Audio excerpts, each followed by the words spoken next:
Sakina ni makani bɛɛ lajɛlen bɛ ale dɔ General Shiko la bɔlɔlɔsiraw fɛ ani Haut Conseil Islamique ka kari ɲɔgɔnna sen fɛ ni o ye Mali silamɛw olu ka tɔnba ye. Ale ɲangila ni san 1 kasoladon ye ale ni sefa wari 100,000. An balimaw aw bisimila Maliactu ka kunnafoni kɛnɛ kan. Bi an bɛ arabadonna janvier kalo tile 7 san 2026. Kibaruya min sera ma olu de y'a yira k'a fɔ ko General Shiko ni ale kɔni kun minɛla Senegal yen fintigilakaw fɛ kabini décembre kalo tile 2 ni olu ye a ka koɲa bila ka taa di kiribulon tigilamɔgɔw ma. A ka o minɛli kunfɔlɔ ninnu na o kɛra ka sɔrɔ ani Mali dɔnkilidalaba dɔ de bɛ ɲɔgɔn na ni o ye Sidiki Jabate ye. O kun kɛlen bɛ k'a wele bɔgɔ jeninen sanfɛ sabula o ye a yɛrɛ k'a fɔ ko a ye tɔgɔtiɲɛ ko caman ta ka ɲɛsin ale ma bɔlɔlɔsiraw fɛ ni o kɛra sababu ye ka fiɲɛ don ale ni mɔgɔ dɔw ka adamadenya la fo ka taa se a yɛrɛ ka sɔrɔ siraw ma.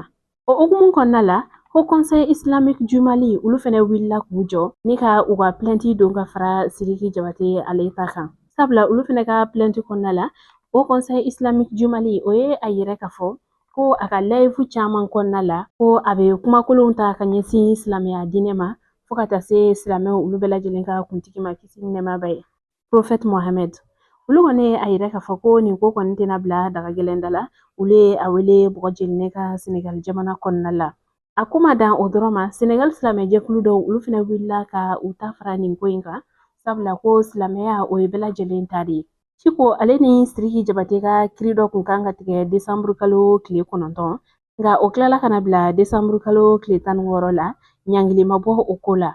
Nka o kɔfɛ a tora kiribulon tigilamɔgɔw bolo sabula Haut Conseil Islamique du Mali olu ka plainte kun bɛ yen nɔ. Décembre kalo tile 31 o kiri kun kan ka tigɛ nka kiritigɛyɔrɔ la yen nɔ maa jɔnjɔn de ma sɔrɔ ka se ka kuma ninnu ka u fɔ wɔlɔfɔkan na walima tubabukan na yen kiritigɛlaw olu bɛ se k'a faamuya cogoya min na. O hukumu kɔnɔna la a kiritigɛ nana bila janvier kalo tile 7 la san 2026 ni o ye bi ye. General Siko ale ni Haut Conseil Islamique ka kiritigɛlen kɔfɛ ɲangili bere min dara kunna o kɛra san 1 kaso ale ni sefa wari 100,000. An balimaw ni kibaruya ne kun b'an bolo ka da u tulo kan ani ce a ka kulomajɔ la aw k'an bɛn sanga wɛrɛ.